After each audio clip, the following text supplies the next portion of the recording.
Again? I can't believe this shit. I'm going to say no, just to see what you'll say to that. What'd you say?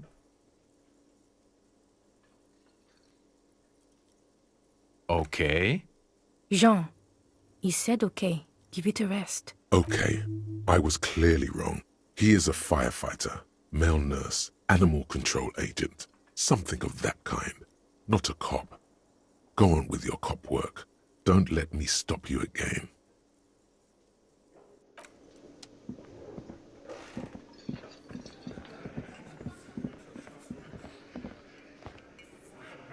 Yes?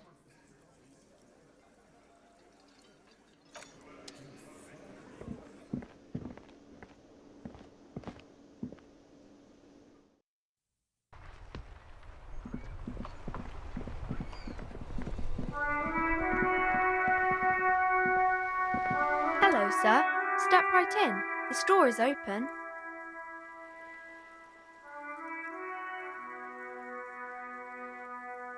Are you interested in a new and exciting book?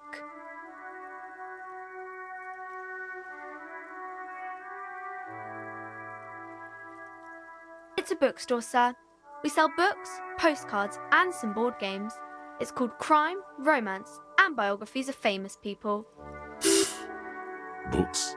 Postcards? Easy. Even a kid would know all of this.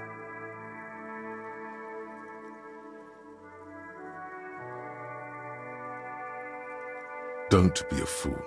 As an expert, it's your duty to tell what you know to everyone.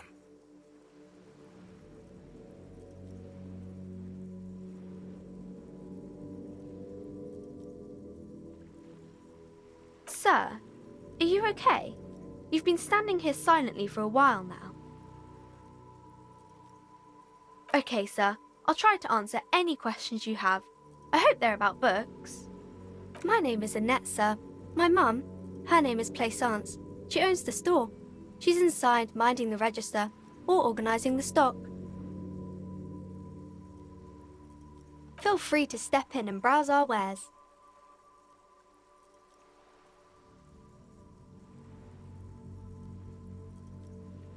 I'm signalling that the store is open. Otherwise, people might not know. They'd miss out on the crime, romance, and biographies of famous people.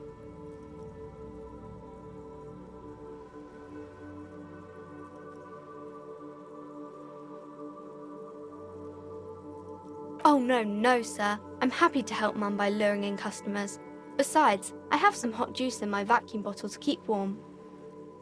I do my studies at home at the moment. I have to help Mum keep this place running. Mum says it's necessary to do both because it builds character. Mum says a proper worker is dutiful. That's how you get ahead in life. You succeed.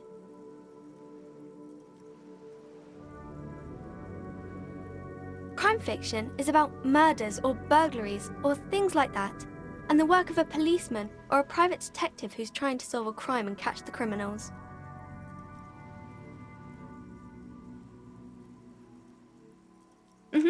And it's kind of like a puzzle too. You can guess who the criminal is or how the good guys are going to catch him. You don't look much like a policeman. Didn't mean to offend, sir. Sorry, sir. It's just that you don't look like Dick Mullen.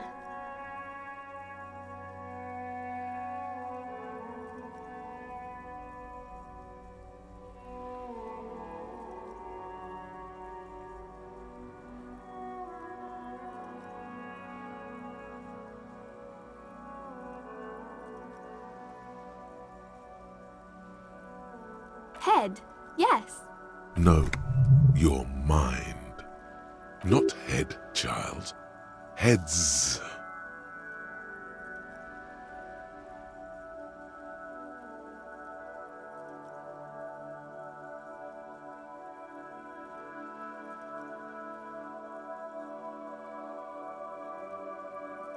Isn't that very dangerous?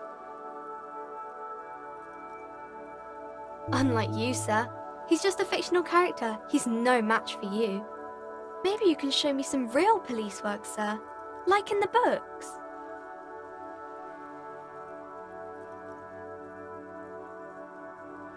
the type of book where there's a rich lady and she has to choose between the good man and the bad man.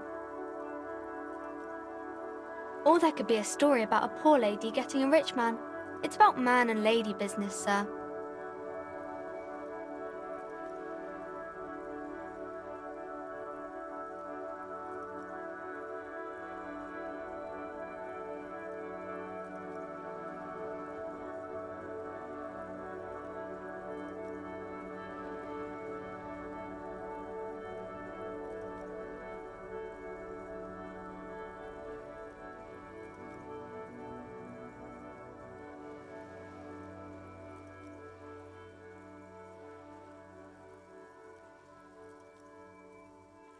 I haven't read many of those. Maybe you should ask Mum.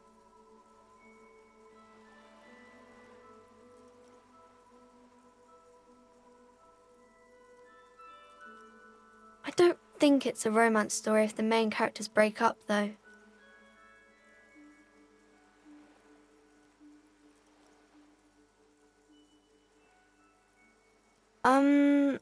No, I don't know. Yes, she knows books, definitely. What was that? An idea for an unfinished novel stuck somewhere in your forebrain?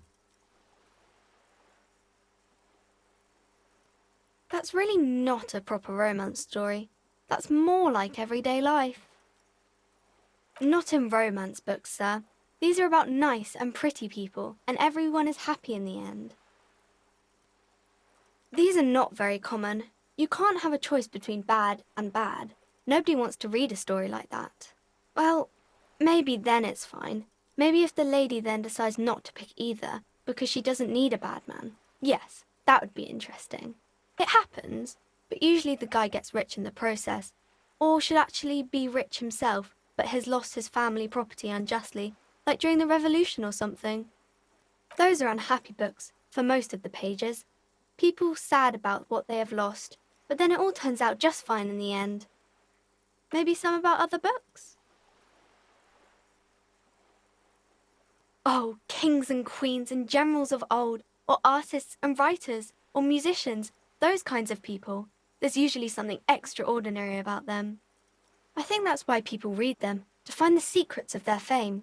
Seems like most people who read those books fail to get more famous from reading them. But it does make the famous people more famous.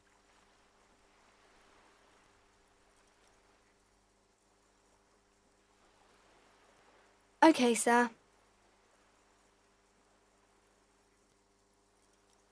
No, sir, I can't. It would be too tiring to refrain from it.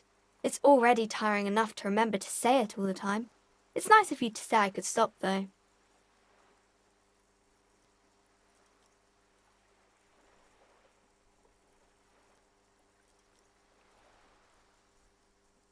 That's a friendly enough face, most of the time.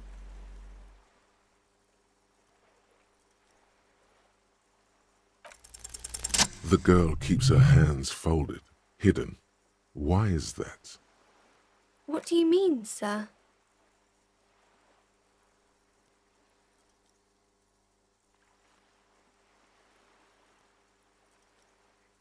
She looks around anxiously. Her hands remain folded in front of her. She doesn't want to show them. The lieutenant stands by, looking at the two of you with little interest. She brings out her reddened hands, her nails frayed, nearly chewed down to the flesh. And you knew this from me keeping my hands folded?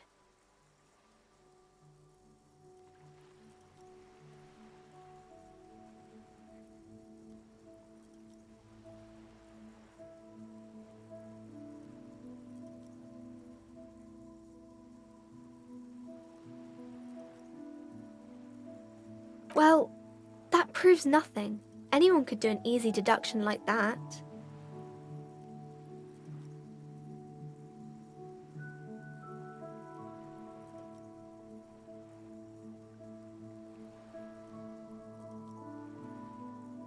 She nods, half provocative, half enthusiastic.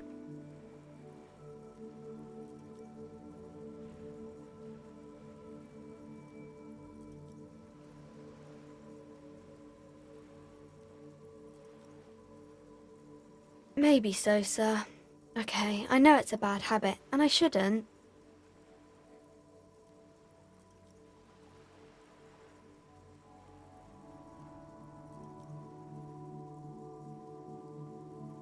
It was okay, sir. There's more that can be achieved here. Ask her to do the same.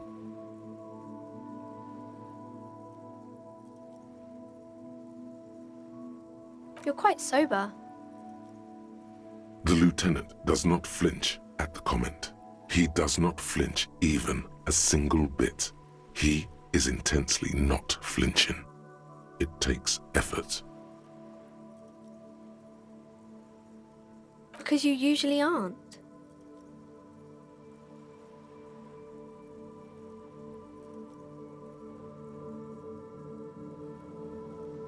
I'm sorry, sir. I hope things get better soon. There she stands, swaying on her feet, assaulted by the early spring breeze. She smiles at you. The whole situation suddenly feels familiar, somehow.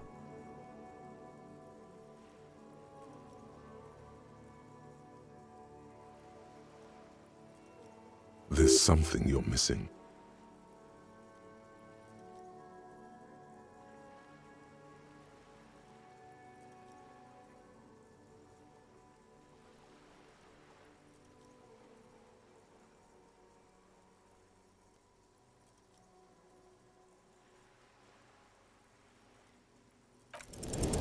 You have absolutely no idea. Familiar? How? You must have forgotten something you heard again.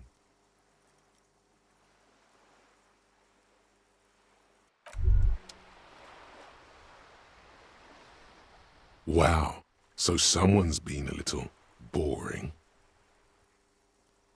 Yes, my standard liege. Someone's seen all sorts of wild ideas pop off and thought, I'll take the boring one. The regular, please. The brown.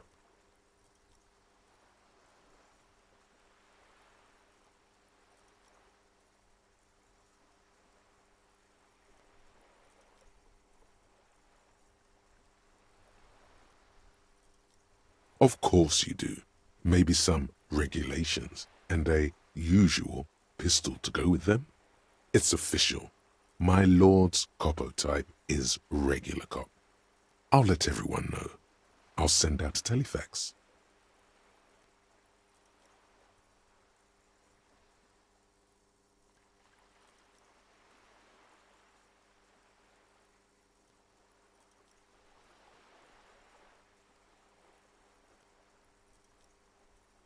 Yes, the type of cop you are, sire.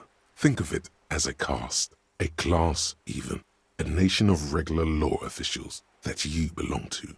It comes, of course, with the usual benefits.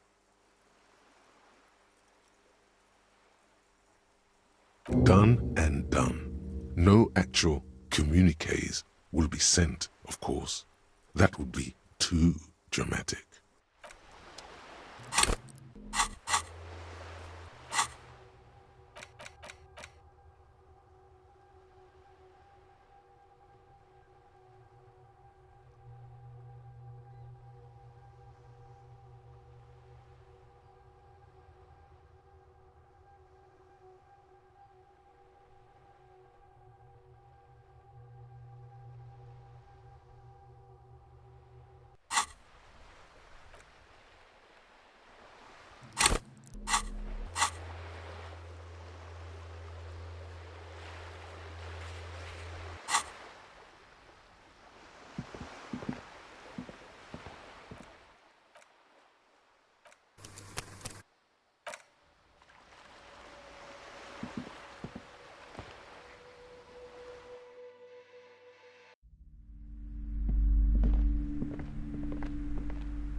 You're alive and well.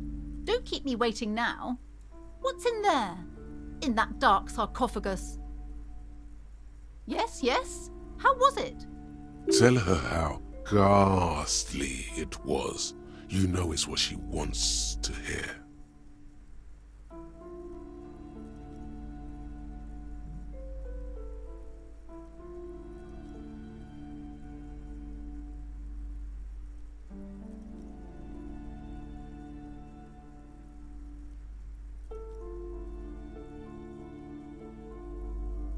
But what else did you find? Did anything survive? No, of course not. Have you located the entity? You don't have anything of substance to tell her until you found that entity of hers.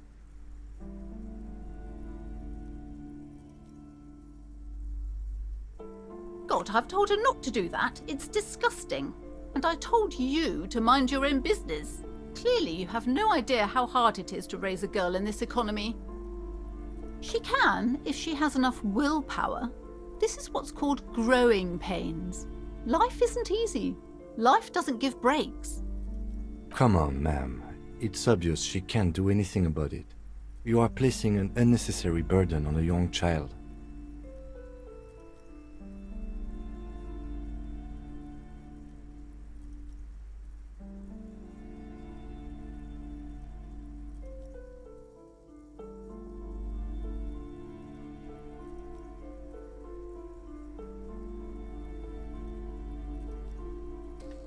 She stands stiff and severe, silently fuming.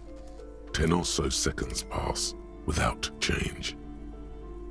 She's looking for one, but there simply aren't any good arguments for being an asshole. Oh no. Hold on.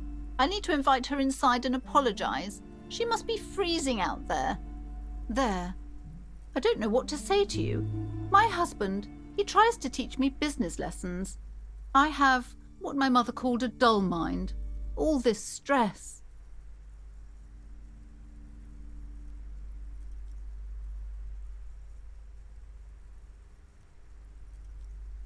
Yes, my husband is a successful entrepreneur east of the river. If only he were more involved in the business we're running up here. No matter. Soon we'll both be off for Grand Couronne. It's a proper place to live. One of the most peaceful neighbourhoods east of Jamrock. You may know it for its massive housing projects.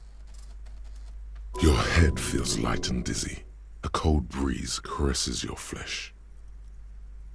Monstrous buildings loom over Grand Couronne. A cold wind howls in the empty halls of homes built upon delusions. There is no life in Grand Couronne. No one can afford to live there. Most of the buildings are empty at the moment. It's a great opportunity to get ahead of the crowds. Better times ahead for sure. He made the initial investment. Since then, he's been what you might call a silent partner. Super silent, almost inaudibly so.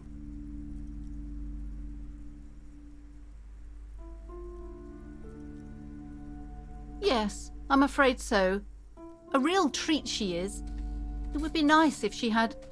No, we couldn't have afforded more children, really. Not in this economy. We're quite busy people, you know, my husband and I. Quite busy. Children are a lot of work. You don't look like a father, so I don't expect you to understand. I'm sorry, I'm sure you do understand. She's been too busy helping me here, so she studied at home this trimester. This is a temporary solution, of course. I assure you, I of all people understand the importance of education. She will be back in school the moment the store takes off. And hell freezes over? Never mind. It's not a good topic to get into. The woman looks aloof, her features much softer. Occasionally she glances at her daughter's silhouette.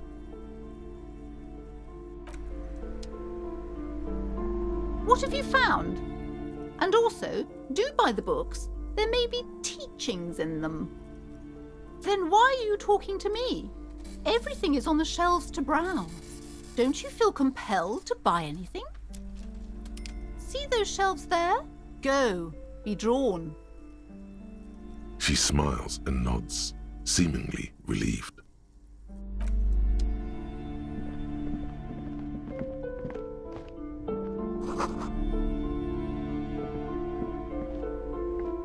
The display rack is brimming with worn paperbacks featuring an extremely muscular, sword-wielding barbarian on the cover. Nearly all the titles contain the word Hyundai somewhere. Mountains of it. Heroic quantities of Hyundai. Roy's puny shirt is nothing compared to the real deal. Rows and rows of Heimdall men blur your vision. You make out some titles. Man from Heimdall and the Mammoth Riders. Man from Heimdall, Return to Heimdall. And the solipsistic Man from Heimdall and the Heimdall Man. Maybe 100. Man from Heimdall and the sages at the end of the world. Man from Heimdall and the false god. Man from Heimdall and the scorched earth. Man from Heimdall, the Heimdall colonies. Man from Heimdall and the swamp beast. Man from Heimdall and the snow crabs. Not even close. Man from Heimdall in hell. Man from Heimdall and the forest of slaves. Man from Heimdall under the lake. Man from Heimdall, Heimdall burning. There's even The Trial of Death, a pastoral combat game book set in the world of Heimdall Man, and so much more. Nothing of interest. Only silence and the cosmic background pain radiation.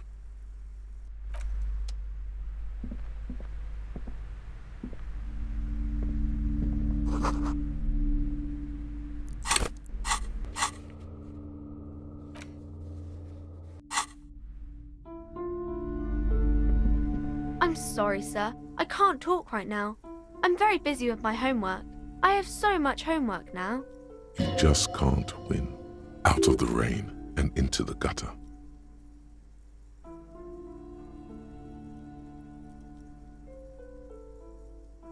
Math. It's really difficult. Like, really. They say you need it to get rich. Better than standing outside in the cold, I guess. Oh, I found something while you were away. I thought this would fit you. Like, thanks for helping out. Not me. The city, I mean. Like a detective does.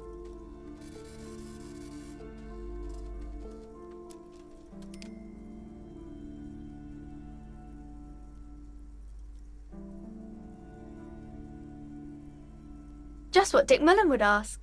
I got it from behind the curtains. I'm not really supposed to go there. Yes, just like the one Dick Mullen wears all the time. You'll look way more serious with that. Right, I have to get back to my homework now, before Mum notices. Man, this is hard.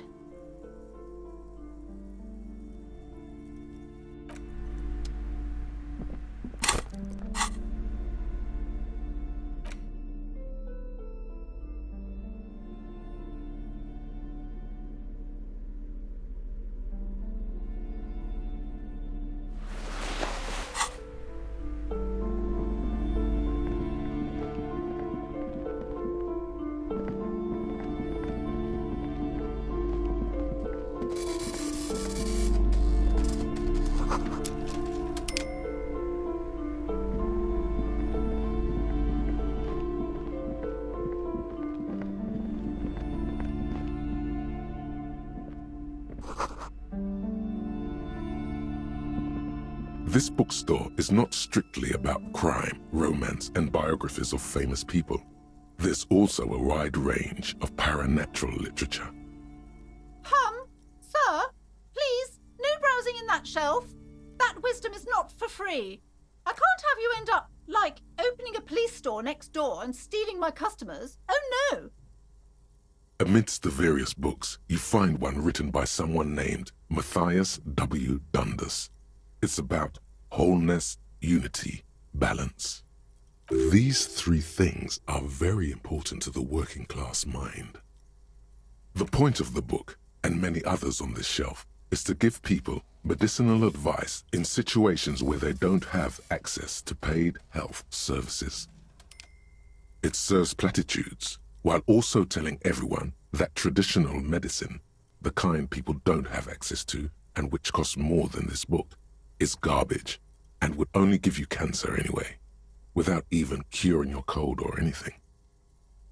Wholeness, unity, balance, on the other hand, can basically take care of anything, though it is important to note.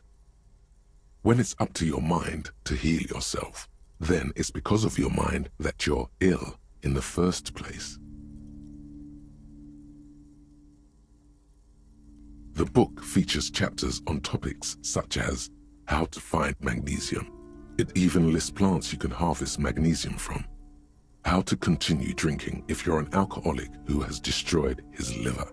And there's even a chapter on the ancient Seraïs tradition of using duck gallbladder preservatives to treat and prevent sexually transmitted diseases. Pre and post factum apply. Nothing worth buying.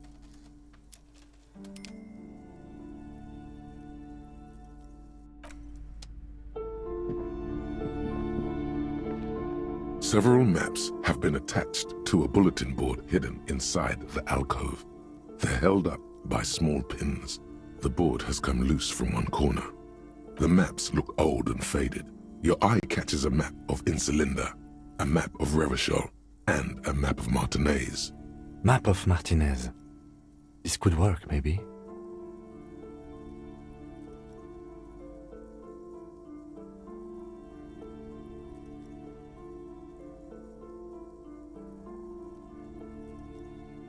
I'm sorry, officer. The map of Martinez is the only one available. The other two are not for sale anymore. And besides, you could scarcely afford them. They're quite valuable, though they might not look it. The map of Martinez is 90 cents, though. That old thing? It's an out-of-date map of a tourist location that never was nor came to be. From when some design studio people tried to spruce the place up 4 or 5 years ago. They also renovated the horse statue, set up those coin-operated viewers, and designed the new street lamps. The place does not look like a successful tourist trap, does it? They didn't get that far, for some reason. A shame the project never got going. Would be nice if someone fixed Martinez up. All these ruins are bad for business. This large map displays archipelagos. You see a constellation of small dots on the light blue emptiness of the Insulindic Ocean. The largest in the northeast is La Caillou. You are here. Another far away in the southwest, Seminese Islands, Ile de Fantôme.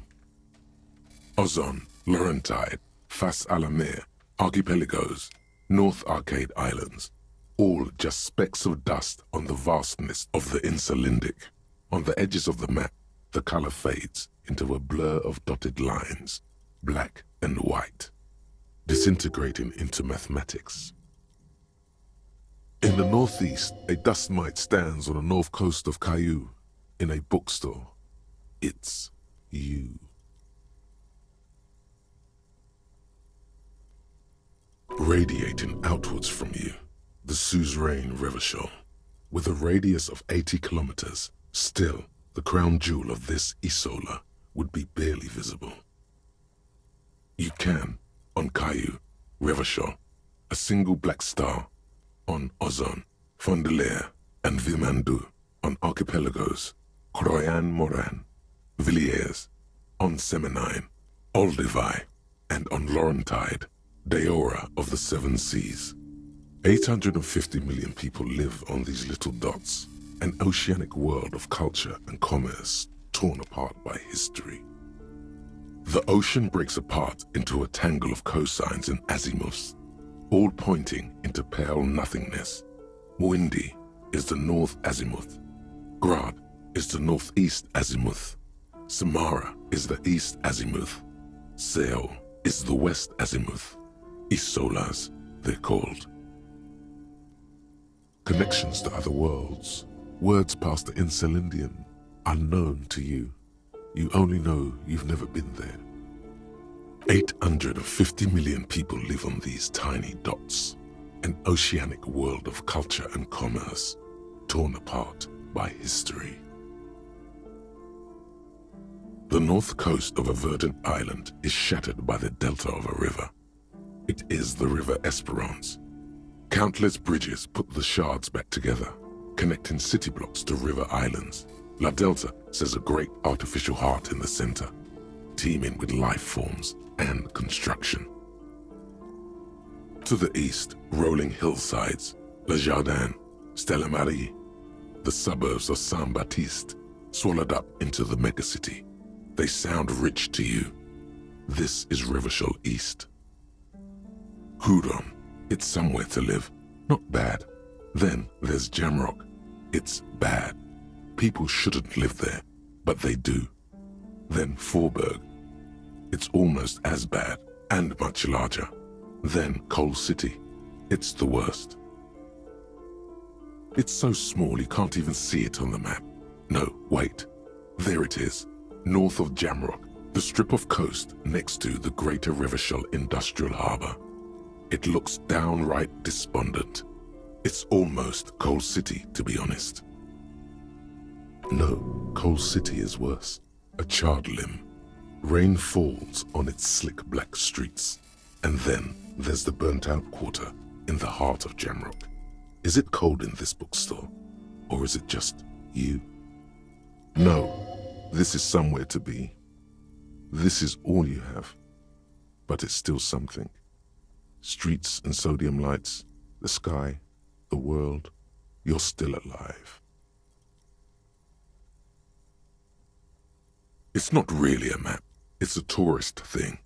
A picture postcard with buildings on it, drawn from an isometric perspective.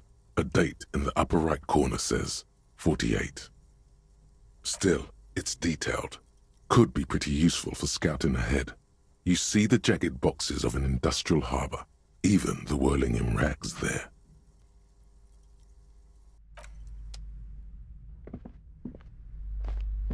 The plaque on the shelf reads, Biographies of Famous People. You see a large variety of names, none of which ring a bell. I would say... The Greatest Innocence. Yes, most certainly. It's an important educational tool, delving into the depths of history, religion, and their relation to innocentic power. A very influential historical figure. But surely I don't have to tell you that. You're a law officer, and law officers have at least some education. The book is also very daring. The author aims to re-examine the universal understandings of the innocentic system, creating a fresh vantage point and a shift in the tired order of things. Certainly, it's prudent for a person to have at least an elementary understanding of history and society. Imagine the chaos we'd be in otherwise. You feel like you should get this one? Definitely. It's important somehow. There's something personal inside. Browsing through all the books with all their names makes your head spin. None of these seem important or relevant. It's all just vapid egoism. Suddenly, a particularly odd title catches your eye. It reads, High-Speed Love, the tragic true love story of Jacob Irv and Alfie Delatraz, by one Cecilia Averbrook. High-Speed Love chronicles the romance between two of the finest tip-top tournée racers in history. One of them is the madcap driver, Jacob Irv. His blonde mane graces the cover. Next to Irv's life story, you see a slim biography of an Occidental rock star called the Anti-Star. He's famous for shooting morphine into one of his eyeballs and cocaine into the other. Next to that, Revacholian radio personality Guillaume Bevy stands in front of a rundown drug den. He's a permanent fixture on Channel 8, reporting on real-life crime and ruining cops' days. I really must insist you buy one of the books. Reading them is not for free. Do still browse though, but not too long. I'm sorry, I did not mean to rush you. You are browsing. Go ahead. Take your time. Time is commerce.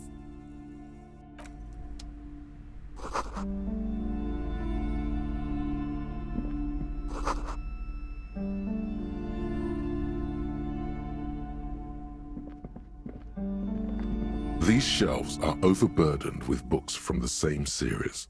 You see the name Dick Mullen over and over.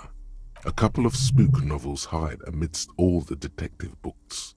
Thrilling tales of spycraft and daring-do. Oh, crime, robberies, murders, even sexual crimes. We're fortunate to have Dick Mullen and his stories to sort all that out. You're a police officer, apparently. You should buy all of these. They really do teach a person how to be a proper detective. Crime fiction is a disgrace. An asinine misrepresentation of the physical attributes of the arduous everyday work of actual police officers. These books greatly overstate the excitement of police work, glossing over how long it takes to actually follow up on leads and eliminate dead ends.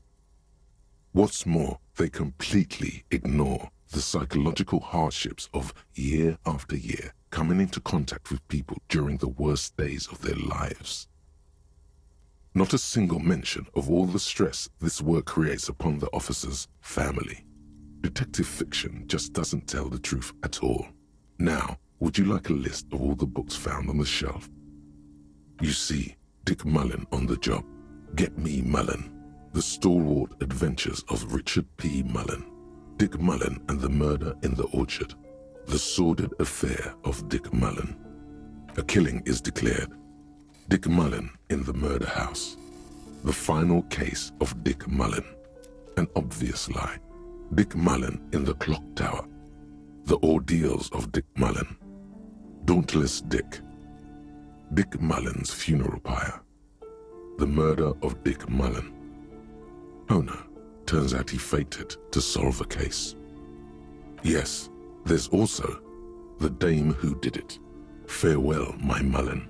Faking death seems to be a common trope in the Mullen series. The Morbid Tales of Dick Mullen. A Dark Tide Turns. Tragedy Calls for Dick Mullen. Another one with fake death. And, of course, Dick Mullen, the Murderer. In order to catch a murderer, Dick Mullen must become the murderer. After all this, you still haven't found the answer to the one question that matters. Who is Dick Mullen?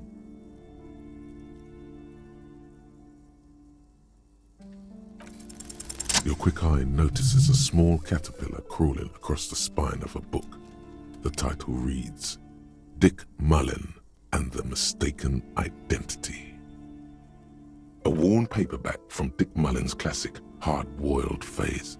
The premise seems to be that Dick Mullen is framed for the murder of his best friend and has just a few days to prove his innocence.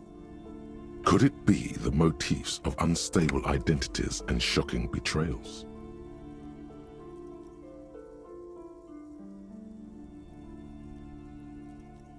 Then this is the book for you.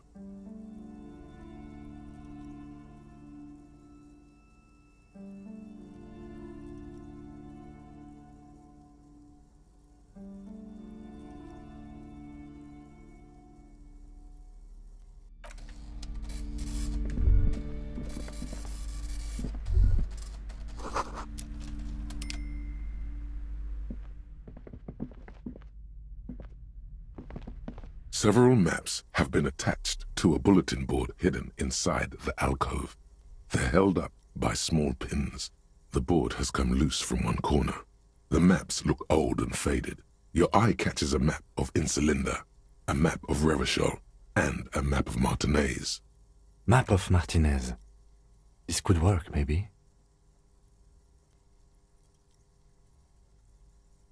Always good to be informed of your surroundings.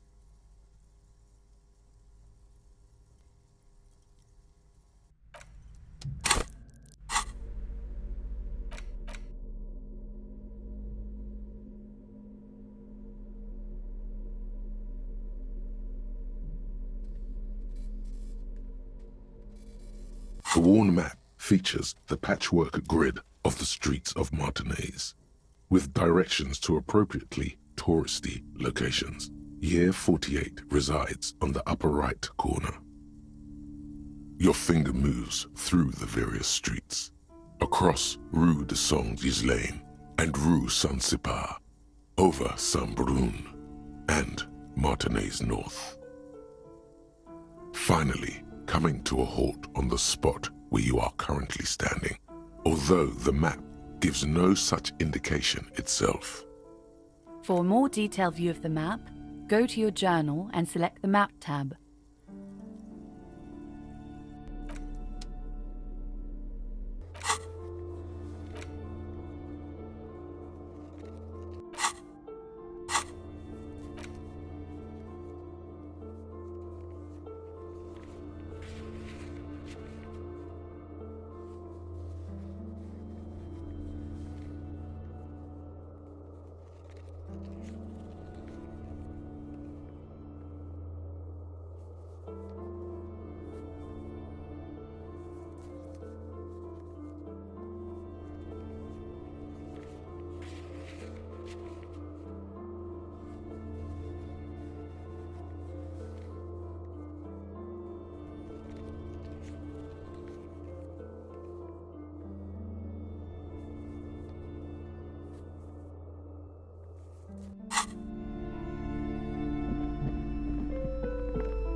What have you found?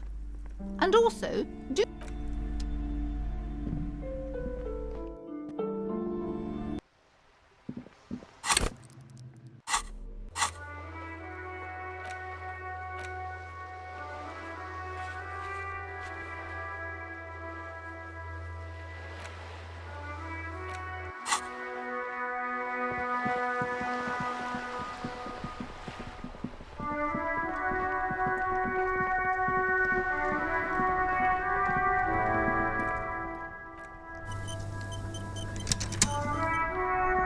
Inside, you see a set of steering levers, a radio microphone, a pull-out toolbox, and the soft glow of the fuel preheater gauge.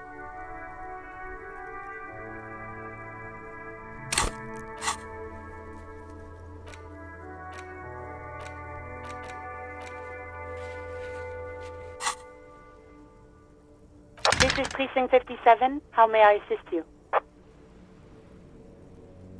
Yes. It took some convincing, but I got the mercenary's name and a few biographical details. Are you ready? The lieutenant leans in to listen, notebook in hand. That suit of armor was issued to an Oranese citizen named Ellis Kortenaer. That's E-L-L-I-S K-O-R-T-E-N-A-I-R. Exact date of birth, unknown. He was signed into the Lelystad County Neonatal Care Unit on 28th of February 09. He was found as a newborn in a leaf compactor near an abandoned farm. He spent 4 months in the neonatal unit, survived apparently, and was assigned to a foster family at 2. This is what the ICP knows about him. He was raised by foster parents, entered the Eastbrand Military Academy in Vredefort at 17, then served in the Oranese forces till he was honorably discharged in 41, just a year before the Seminese conflict. Then the armor followed him to Seminine, or at least I assume it did. And that's it. There are no records of his employment in Crenel, or any of its other incarnations, or him even entering Revachol.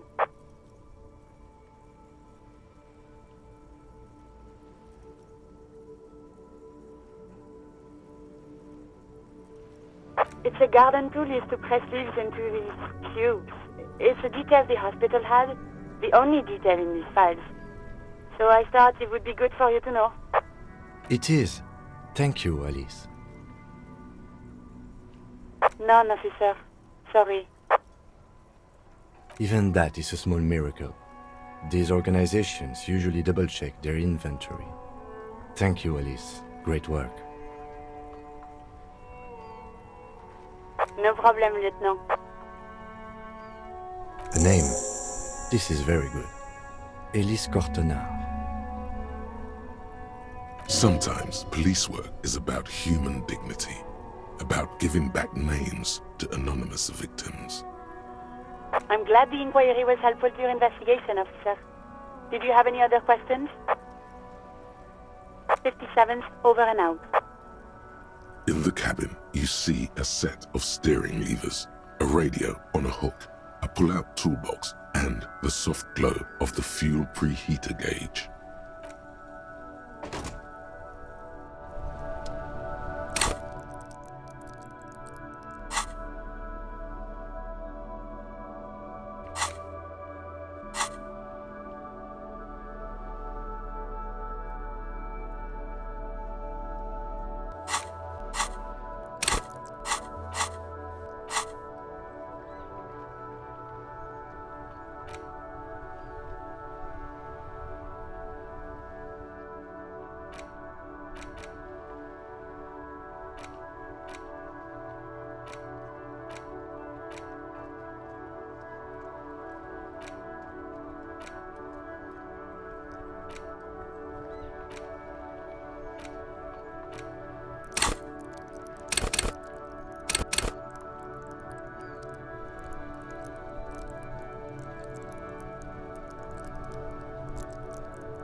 Just an ordinary wall. Nothing to see here.